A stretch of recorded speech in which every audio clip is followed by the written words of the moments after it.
Hey folks, Baxel here. Today we're looking at laning, and with a few tips we should be able to take you from a player who's pretty good at lane to a player who's confident and understanding what can and can't be achieved in a lane. So we're going to try and break it up into a few key points. So tip number one, always focus the medic trooper. Kill it first in every wave and then focus on killing all the other minions before you start to heavily trade and fight with your opponents. The reason we do this is because the healing minion is incredibly valuable. It's about 40 HP every 7 seconds. Now that in itself is more than an extra regen item, as it's about 21 HP every 7 seconds that you'd get from buying extra regen. When you combine it with the fact that your ally can also get this heal with you, so you're getting 80 HP every 7 seconds in the lane, it's almost equivalent to 4 extra regen items. So if you want to win your lane, you have to make sure that you're denying this like 3,000 souls that the enemy could be having by keeping their minion alive every single time. And furthermore, like in regards to the rest of the wave, it's really important to kill those minions because realistically they do a lot of damage. And if you're trying to trade and a minion's hitting you for 20 damage each time, and there's 2 minions, for example, before you know it, the minions are killing you way faster than the enemies are, I promise. Tip number 2, pretty straightforward, get rich. Clear as many souls off the map as you can. Between each wave, after 2 minutes, you have the opportunity to go for boxes and tier 1 camps. Now, I've done a guide on box routes. It's quite comprehensive, so if you are unsure of sort of the box positionings and how to route around for the boxes, by all means, go ahead and take a look at that video, and it should give you a much clearer understanding of where they all are. And of course, with the tier 1 camp, just bear in mind that if you stand on one of these, on top of one of these minions on the side lane, you can punch it and shoot at the other minion, and this will enable you to clear it very quickly in between waves. Should be no issue. Should be no reason that you're not taking these souls. There are some lanes where you're in the lead, for example, and you're poking out the enemy, and it feels like a bit of a step back and a step backwards when you go to take these souls.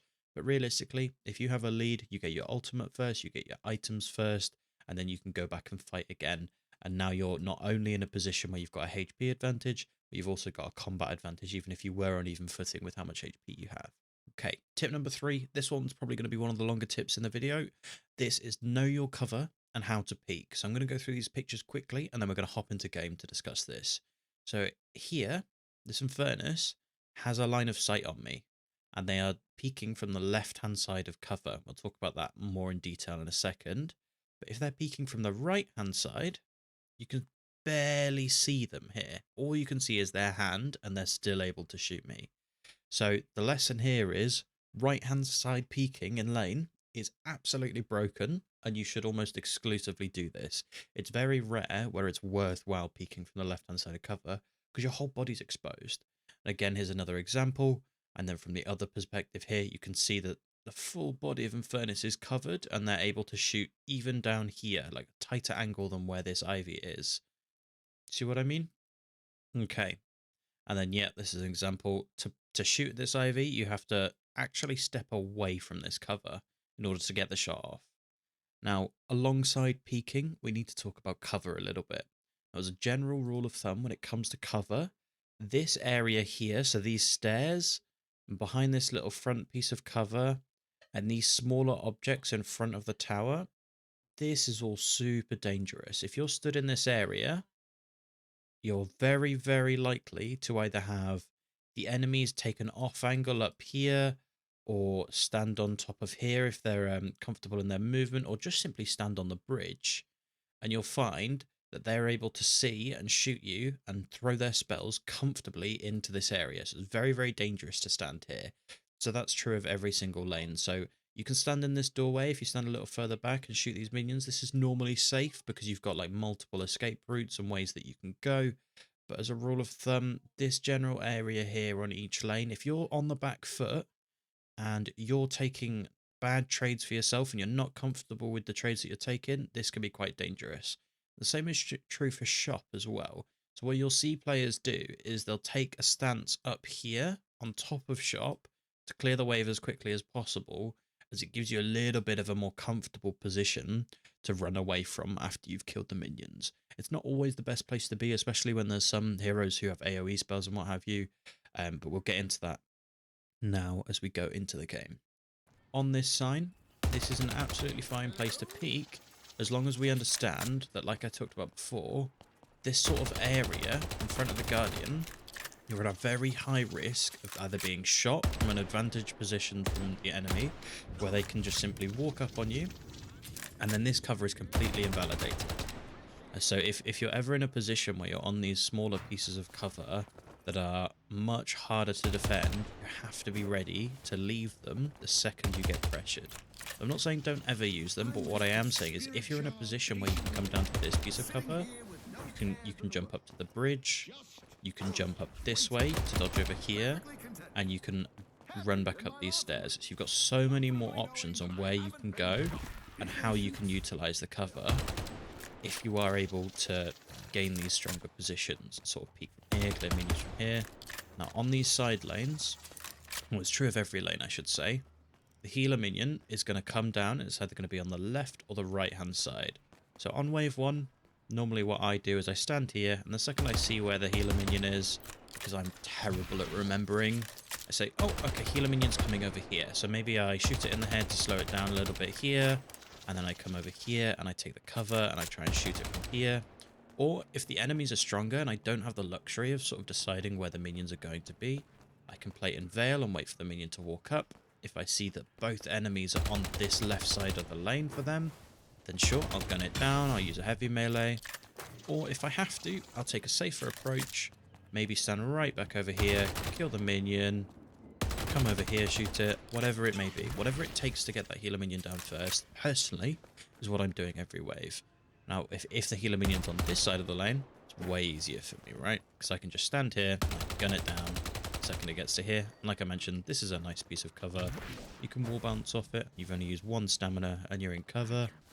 Or you can use it to advance your position further by coming up onto the bridge once you've killed the minions.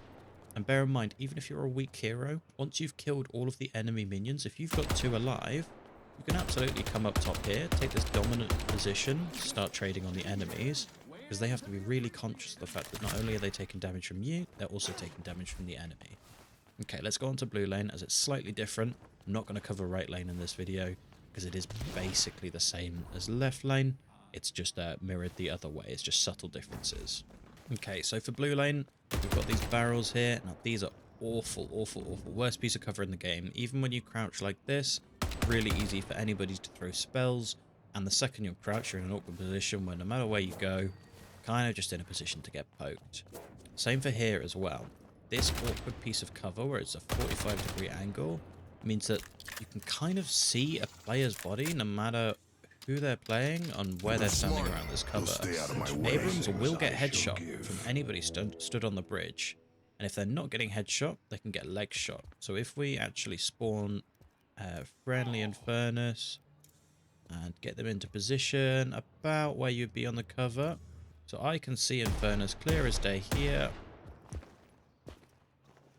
and I can see his head just about. So I'm not necessarily going to get damage off on an Infernus, because he is shorter than Abrams, but it's really obvious where they are, and it's really easy to throw spells. In this room here, it's okay cover, but it's really hard to escape this room. And quite frankly, even on Wraith, if I'm in a position where I've killed the wave, I'm often taking this position, I'm using my spells. If somebody's in here, I'm throwing a card on Wraith, getting that damage, and I'm leaving. And all of a sudden I've got the freest trade in the world. I've not really risked anything for myself because I've stayed on high ground and I've got easy escapes everywhere around me. So what we need to do is, if we're on the back foot on blue lane and we need to take a more defensive position, just going to change my hero. Looks like I'll have to cancel class this afternoon. I've got a normal non-shotgun gun. You can stand here to clear the minions. This is a bit awkward. What I would prefer to do is actually come up here and then use both of these pieces of cover. So swap between them, use our wall bounces to get up and down. Just make sure that the enemy doesn't quite know where you are whilst you're clearing the minions, or at the very least that they're conscious of the fact that you're changing it constantly. And that way you're not going to have loads of chip damage from spells. Another place to go is on the shop.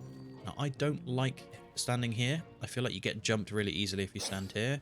So normally what I do is if I have to clear from shop, I can come back here. It's a little bit safer.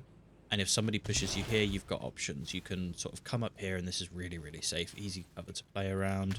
You've got wall bounces you can do and what have you to escape further if you need to. And then lastly, for being on the back foot, you can actually use this. This is a bit of a death trap into heroes like Geist or Paradox, where they can just sort of bomb you and gun you down as you leave. But it is quite good cover. And of course, it does hold your body, cover your body because you're right-hand peeking it, which is always nice. As far as into the lane here, the cover's way more symmetrical and way easier to sort of visualize where's strong and where's not. So for killing healing minion, for example, super easy. You right hand peek this. If it's on the other side, you right hand peek this. And then following on from that, because we've got all of these stairs, the second you have a minion advantage, I personally just start sliding everywhere and killing the minions as fast as possible so that I can push up. I can take some bridge control like this. I can start doing poke damage, and then ideally, once the wave is cleared, I'm in a position where I can go and do a box run and what have you. That about covers it for how to play the lane and where you should be positioning. It's very dynamic. The second you're pushed off a piece of cover, you have to make the decision of where you're going to leave to, what have you. So I do apologise that this isn't fully comprehensive. I didn't want to go into too much detail to start talking about examples, just the overall theory of it. So for tip number 4, it's know your matchup. Now, unfortunately, this is wrong. What I've put here isn't 100% true. And the reason being is because there are some heroes that no matter how strong or weak they are generally, they're going to get countered. The important thing to understand is that just as a general rule of thumb, if you have a strong laner and a stable laner, you can expect to win the lane if you play it properly and you play confidently and you use the previous 3 tips to your advantage. That should probably put you in a position where you're able to kill the tower first and protect your tower. But unfortunately, like I discussed with the matchups, sometimes this just isn't going to be true. So what you have to bear in mind is just looking at the matchups is if you see a Mirage and a Pocket, maybe you just have to be mindful that this is going to be tough and you're not necessarily going to be in a position where you can win. Now, that being said, I have given some examples of lanes where I think, for example, Mirage Kelvin is a very strong lane, and in theory, it should be a little bit stronger than Paradox Abrams if all 4 parties are playing well. Now, any mistake, any slip up in this lane could swing it one way or the other. Now, in a lane like Wraith and Lash versus Yamato and Haze, I would expect it to be very, very rare that the Wraith and Lash would actually be able to win out. Same for Dynamo and Shiv. Shiv is an okay laner, and especially if he's landing his daggers and utilising right clicks and cover really well, he can absolutely dominate a lane. But realistically, Drifter and Infernus just have way more pressure in a lane and can bully this Dynamo into oblivion to where the Shiv basically feels like they're in a 1v2. So again, I would expect these 2 to lose quite easily. For Geist Vindicta, I do think they're slightly stronger than, for example, like a McGuinness and a Mina, even though McGuinness, in theory, is a great stabilizing factor in lanes, especially with their wall. They can sort of dictate where the wave is, when they want to take it, if they want to push the enemies back or isolate the enemies. That McGuinness is very strong in some lanes, but if you know how to play against a McGuinness, she becomes more of a stabilizing factor in my opinion. Okay, that's about all I can do in this video for matchups. I appreciate it's a very in-depth topic. It's really hard to cover, so any questions, feel free to leave them down below, and I'll try and get back to you. Okay, for our final tip, it's more of a mentality. So it's how to decide if your tower is something that you need to protect or it protects you. This leads back into our cover discussion earlier. So we'll go back into that you protect your tower. What I mean by this is sometimes you're going to have to clear the wave behind the tower. It's going to feel bad and it's not going to be something that comes natural to a lot of players. But if you're allowing your tower to tank some of the damage whilst you farm as many souls as you can and get as rich as you can, you may either A, be in a position where you can unexpectedly kill your opponents because you've got a soul lead. I do this often on Wraith where I farm boxes as much as I can. I plead with my ally to try and stay alive and to do the same. And then when we have a soul advantage, the second we get our ultimates, we use them to try and kill somebody and gain some sort of stabilizing plays out of that, whereby we can heal up to full or just pressure the tower so that if we do lose our tower first, it's way easier to take at a later stage. Or alternatively, if you're in a stronger lane, you can choose to protect your tower.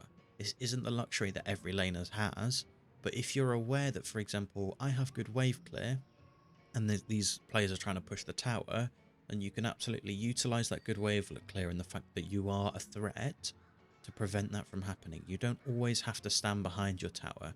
So it goes both ways. You see strong laners sort of letting their tower take chip damage for no reason when they should be applying pressure, and weak laners overcommitting to try and protect the tower and then dying as a result. The second they die, they lose all of that time that they could have spent farming between waves and gaining a soul lead, so that once their tower does die, that they then have a great foundation of like a souls to then start farming efficiently and get back into the game. Okay, so like I said, just quickly, when we talk about protecting the tower or being protected by it, so these more defensive positions, standing behind this cover behind the tower, is when we're letting the tower tank a little bit of damage and we're clearing these minions. And then of course these more aggressive positions of standing on the bridge, killing the wave as soon as possible, or just standing in this general front position here where we're taking cover, killing the minions and looking to pressure the enemies. This is what we'd be doing when we're in a position to threaten. Now, I'm not saying that if you're playing a weak laner like Dynamo that you should never be here. What I am saying is you need to be conscious of the fact that you've got to play really tight to the cover, you've got to dodge those crucial spells so that you're not taking too much damage, and you've got to be willing to back up before you get pressured and killed. And that's everything from me today. I appreciate it's not the most comprehensive guide on how to lane, but I do hope there's some nuggets of information in here that you find beneficial. Thanks for watching, have a good day.